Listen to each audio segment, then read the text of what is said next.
I've been asked, how do you present a biblical view on homosexuality? I mean, it seems to me, in terms of the content, that's quite simple. There are two things to keep in mind.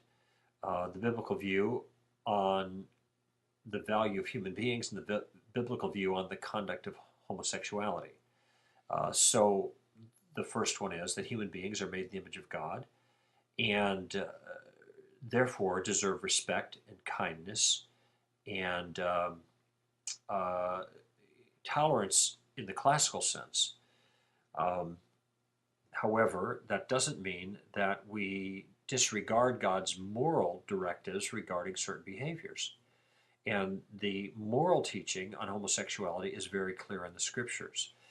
Between the Genesis passage on Sodom and Gomorrah and the Levitical passage on homosexuality and also the Romans passage, Romans chapter 1, it becomes very, very clear that God's view of homosexuality is that it's a deep moral harm. Leviticus calls it an abomination, and homosexuality is a crime under the theocracy that deserves capital punishment. Now, I am not suggesting that's the case now, that is, that should be punished in that way. That's not my view, because we're not under theocracy anymore. But I think that does tell us something about God's perspective about that particular thing. And we're not just restricted to the Leviticus passage or the Sodom and Gomorrah passage. We also have the passage in the book of Romans, which God makes very clear that homosexuality is a violation of the natural order that he created. In other words, and here you have to go to the New American Standard Bible, I think, for the crispest and clearest characterization or translation of this. But the problem there is that men and women in their homosexual behaviors abandoned the normal function of the two sexes. So God created opposing sexes, opposite sexes, to function in a certain way with each other. And here we're talking about plumbing when we use function language, not about desire.